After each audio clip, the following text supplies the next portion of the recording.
سبحان الله عدد ما خلق في الأرض. اسلامی معلومات کے لیے ہمارے چینل کو سبسکرائب کریں.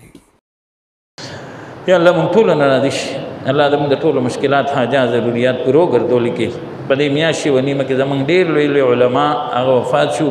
یا الله سره د ټولو مردگانو د اهل اسلام د هغې مغفرت نصیب وګرځولي کې او بیا په نږدې وخت کې شفیق الامت حضرت اقدس پیر طریقت رهبر شریعت مولانا عزیز الرحمن هزاروي صاحب رحمه الله رحمتا واسعه چې د امت یو لویه هستي وه او موږ د یو ډېر لوی مشر نه هغه محروم شو. او دا عزتمندو د قیامت علامات دي چې داسې لوی لوی خلک به هغه رخصتېږي، هغه کاش کامبورې به عزتمندو هغه پاتې کېږي. دا د زړه والا خلکو تاسو ولیدل هر ځای ته به چې حضرت صاحب مبارک لاړ من جمله د هغې نه دلته خو بار بار د هغې تشریف اوري شوې ده او وختي زموږ خورې دی نو په راتلونکې شپه هغې ته مطلب پاک دیدار نصیب کړو. زما د بچي په کومه ورځ چې وفات شو د هغې نه مخکې دوی په خوب کې ولید لا ده ته پته نه وه چې حضرت صاحب وفات شوی دی او زمونږ خو سره دا سن 85 نه الحمدلله تعلق او خصوصا اخلاص موږ دا د حضرت صاحب نه زده کړی دی الحمدلله.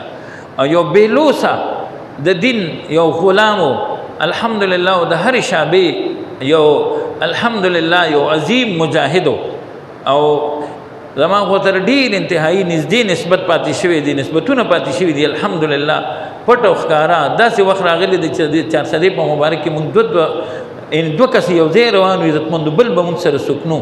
الله دې په قبر انوارات نازل فرمایي او دلته د روضې مبارکې او د کعبې شریفې د هغه غلاف هغه ټوکړې ورسره وې په هغه ساده دعوت د هغې دلته کې عزتمندو دا یې په سونو زرګونو خلکو الحمدلله ګیرې پرېښودې او بیا هم بعضې خلکو زموږ دا مشران عزتمندو پس د وفات نه عزتمندو معاف نه کړل.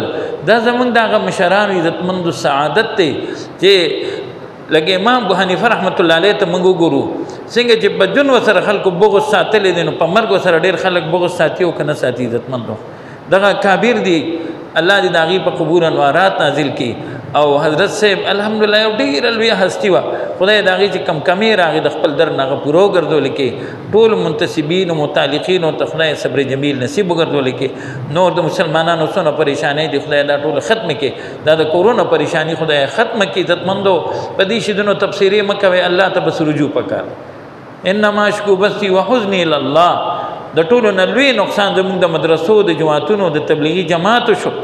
معیشت په خپل دی موږ په هغې خفه یو، په صحت په خپل دی موږ خفه یو خو دغه خو ټول د دنیا نسبتونه دي.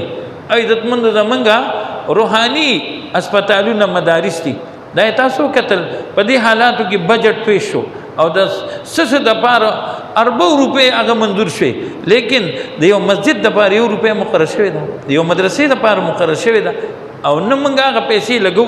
الحمدلله دا مدرسې د خدای په فضل ستاسو په تعاونونو باندې هغه چلیږي.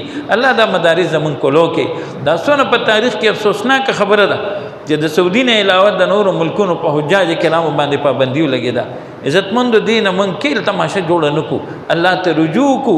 همداسې حالات د نیکانو خلکو دپاره عزتمندو سبب د نیکۍ وي او د ګناهګارو بدانو کفارو دپاره سبب د عذاب وي. خدای موږ ټولو نه راضي شي په حال باندې رحم وکړي. وصلی الله تبارک وتعالی علیه وعلی آله وصحبه اجمعین برحمتک یا ارحم الراحمین. سبحان الله عدد ما خلق في السماء. سبحان الله